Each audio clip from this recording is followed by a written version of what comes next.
आगंत रहते देवी आदिशक्ति महेश्वरी योगजे योग संभूते महालक्ष्मी नमस्तुते।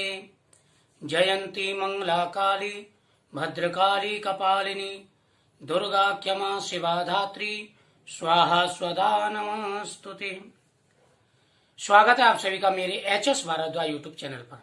मैं हरिओम शर्मा आज आपको कार्तिक मास के 9वें दिन की यानी अष्टमी की कथा सुनाऊंगा।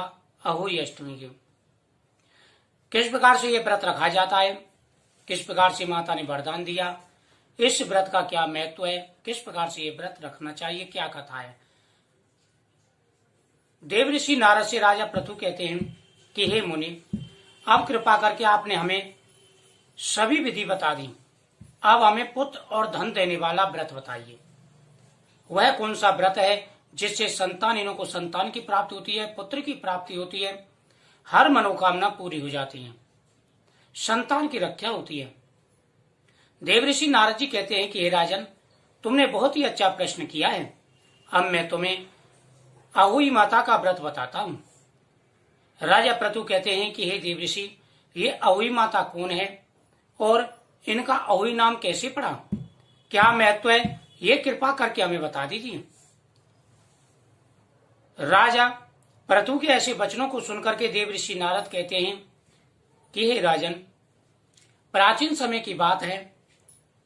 पहले समय में एक बार बहुत भयंकर अकाल पड़ा। अकाल इतना भयंकर था कि लोग त्राहि त्राहि करके मरने लगे। ऐसी दशा देख करके सारे लोग एकत्र हुए। सारे लोग एकत्र होकर के आपस में विचार करने लगे कि ऐसा कैसा अनर्थ हो गया, इतना बड़ा भयंकर अकाल पड़ा है। सभी विचार करने लगे, सभी आपस में विचार करने लगे और इस समस्या का निवारण ढूंढने लगे। वह सभी के पास जाने लगे। सभी एकत्र होकर के ब्राह्मणों के पास गए। उन्होंने ब्राह्मणों से निवेदन किया कि हे ब्राह्मण देवताओं, कृपा करके हमें यह बताइए, इतना भयंकर अकाल कैसे पड़ा है। ब्राह्मण ने मुनियों ने उनकी बातें सुनी और अपना गणित लगाया। दिव्य दृष्टि से नजर की तो उनको दोष नजर आया। उन्होंने कहा कि आप सभी को एकत्र होकर के माता काली की आराधना करनी चाहिए। अगर आप माता काली की आराधना करेंगे तो तुम्हारी मनोकामना जरूर पूरी होगी। सभी ने एकत्र होकर के, कार्तिक का महीना था, अष्टमी का दिन था, सभी लोगों ने एकत्र होकर के महेश्वरी का आह्वान किया। उनसे निवेदन करने लगे कि हे आदिशक्ति, हे महायोगिनी, हे महेश्वरी, आप हमारे इस परेशानी का निवारण करें। ऐसा करते करते उन्होंने पूरे दिन कुछ भी नहीं खाया। तभी वहां पर धीवर जाति की एक स्त्री आई और उसने पूछा कि आप ये क्या कर रहे हैं।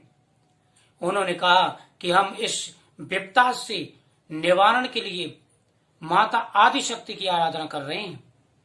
इसके करने से हर समस्या का निवारण होता है, पुत्र धन की प्राप्ति होती है।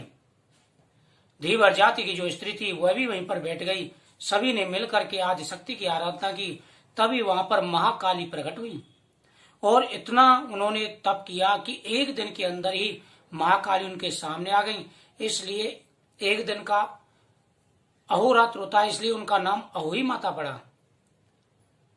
सभी ने हाथ जोड़ करके माता से निवेदन किया।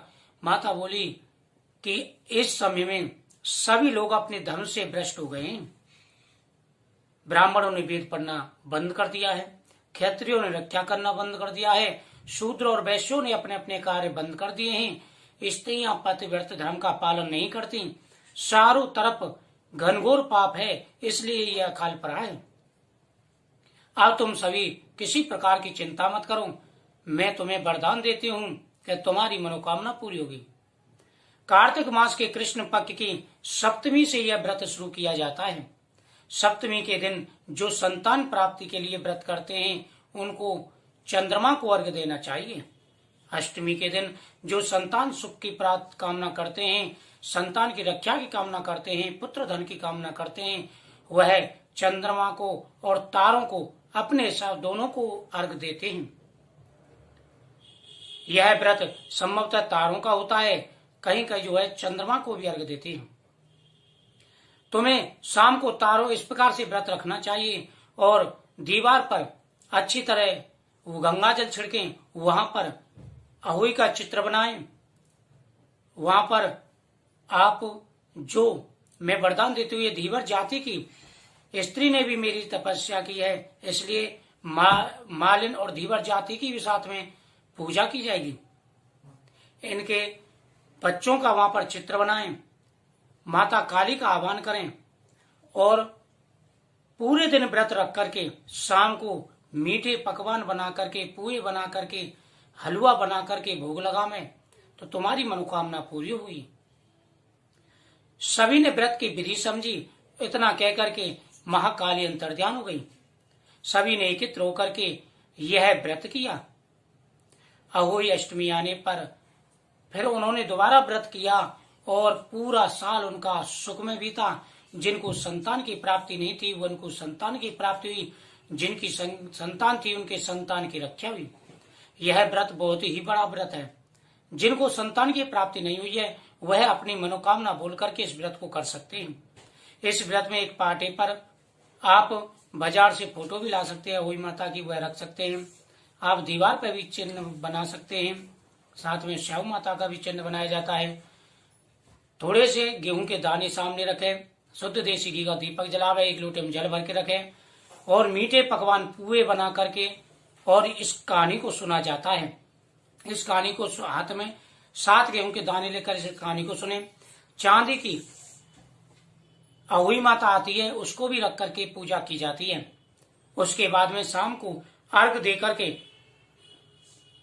यह व्रत खोला जाता है। इस व्रत के करने से पुत्र और धन की प्राप्ति होती है, सारी मनोकामनाएं पूरी हो जाती हैं। यह व्रत बहुत ही बड़ा व्रत है।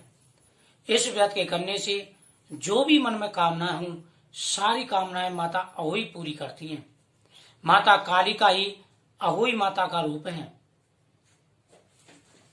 हे राजन, कार्तिक मास के कृष्ण पक्ष की अष्टमी को जो कोई अहोई माता का व्रत करते हैं जीवन में उनके किसी प्रकार का कष्ट नहीं होता। जो लोग कार्तिक मास में अहोई माता की पूजा करते हैं, तुलसी की पूजा करते हैं, भगवान विष्णु की पूजा करते हैं, उनके जीवन के हर कष्टों का निवारण हो जाता है। कार्तिक मास की यह कथा बहुत ही पवित्र है। इस प्रकार से इस व्रत को रखना चाहिए और अहोई माता की यह कथा सुननी चाहिए। इसके करने से संतान की रक्षा होती है, पुत्र की धन की प्राप्ति होती है, हर मनोकामना पूरी हो जाती है। बोल अहोई माता की।